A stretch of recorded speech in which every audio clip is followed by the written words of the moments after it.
And then over the top of, underneath our fear is the real healing emotion. And do you know what that is? It's grief.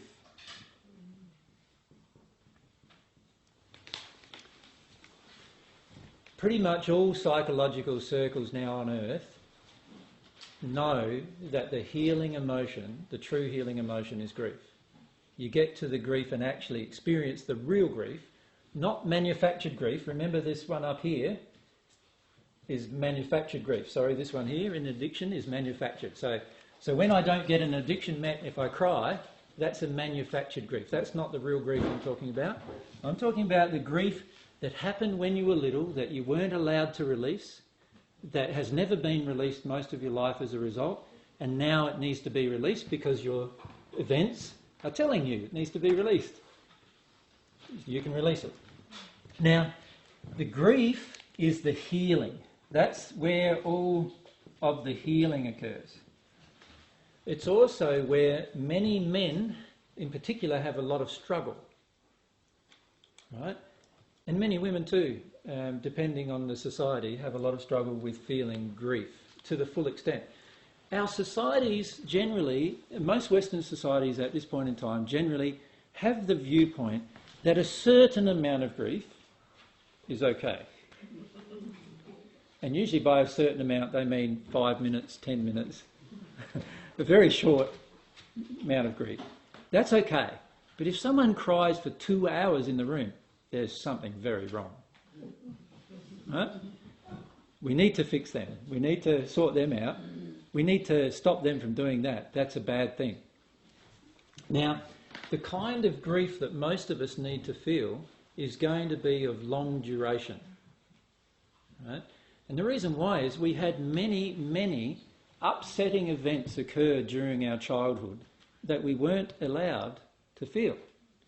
So now these upsetting events have grown and grown and grown. They all got added to each other too, of course. And they've grown and grown and grown and grown. And we're ending up with like years of grief sometimes within us. So you think back to your childhood sometimes.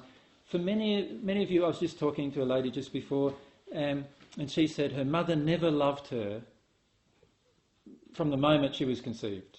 Her mum didn't want her. And her mum's actually told her that. Right?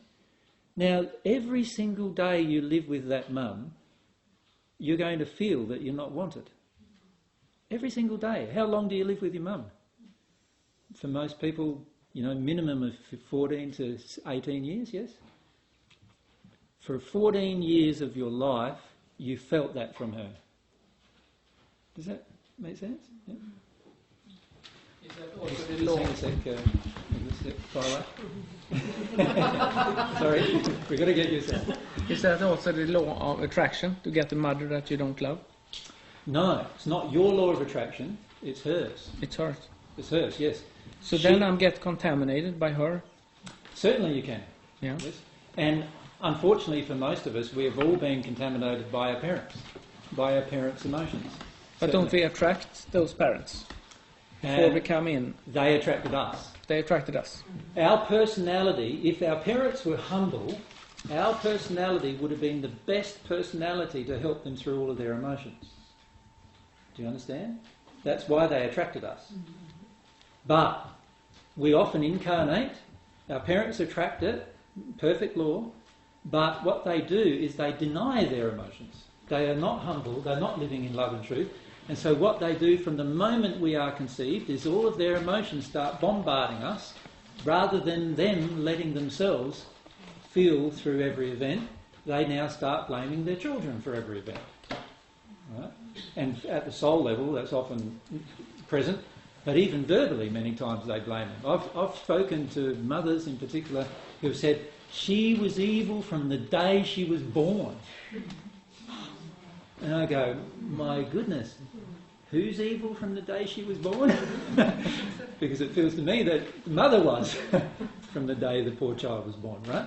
And so the reality is that, and I know some of your questions here, Nicholas, are born out of fear about being contaminated, but the reality is that all of us have been contaminated by the emotions the unfelt emotions of our environment, and also whenever our environment was out of harmony with love, truth or humility, it automatically infected us, like a virus.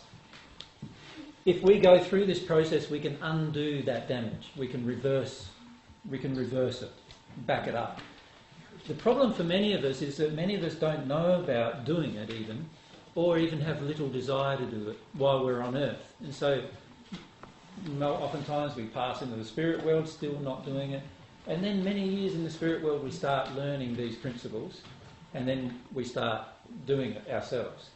My suggestion is start doing it now while you're on earth, because if you do it now, the secret of the universe will just unfold to you, because you'll get to these basic principles and you'll understand that the way you can deal with every emotion is within you. You have the power to address every single emotion that you are currently avoiding or not experiencing. That's the beauty of divine truth, is that it helps expose everything about ourselves. Remember I said there were two facets to truth last Saturday? There was the universal truth, much of which I've discussed with you, a lot of, about spirits and all these other things. That's all universal truth. And then I said there was personal truth. Well, this is the personal truth. All this stuff, all the stuff that's within us, that we need to allow ourselves to expose and address. These are all things that we can go through. Now, obviously, you can see that I'm going to have a fairly strong desire to do this. Can you see that? Before it's going to happen. If I get to this point and I go, I don't want it to go any further, then that's where I'll be, probably until I die. Right? But if I get to this point and I think, you beauty, my addictions. I love my addictions. I don't want to give them up. I want everybody to give me what I need, Then I'll stay there for the rest of my life. And I won't progress beyond that point in love. Right? Or if I get to here and I go, I'm terrified. No, don't you confront me with any truth. Don't you tell me anything. Don't you... I can't feel my fear. It's all too hard. And I go into that state. Now I'll be stuck in my fear for the rest of my life until I address that emotionally. Can you see? Because none of those are healing emotions. The healing emotion is the grief. When I get to my grief, what happens is quite unique. When I get to my grief, and it's truly my causal grief, it flows out of me and I'm left afterwards with a beautiful, peaceful feeling. A sense of peace and serenity overcomes me. Do you understand? And that's a good indication that you are after you've had some grief, that's a good indication that grief was a causal grief or a grief associated with your childhood. And many times you will have no memory or just a little memory of what is the cause of that grief. A little intellectual memory, because many of our childhood experiences occurred from the time of conception to the time when our mind began developing. Maybe 2 or 3, when I say mind began developing, when we started to cognizantly understand what's going on around us.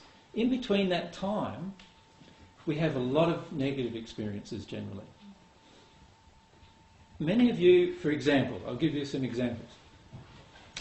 Many mothers were taught that if your child cries, you've got to get it to a certain time before you feed it. Right?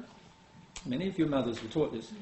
So what they did was they let you cry until the 3 hours were up. And then they fed you. Now what do you think that does to a child emotionally?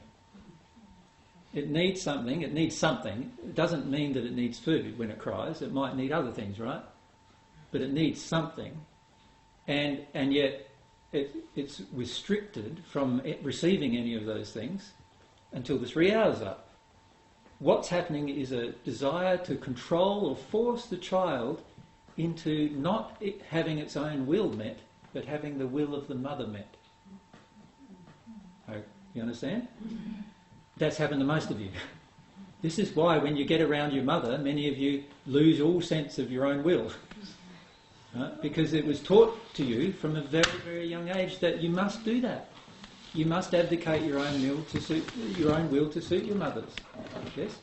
Now, that emotion is within you. Now that emotion enters you usually in the first few days of your existence.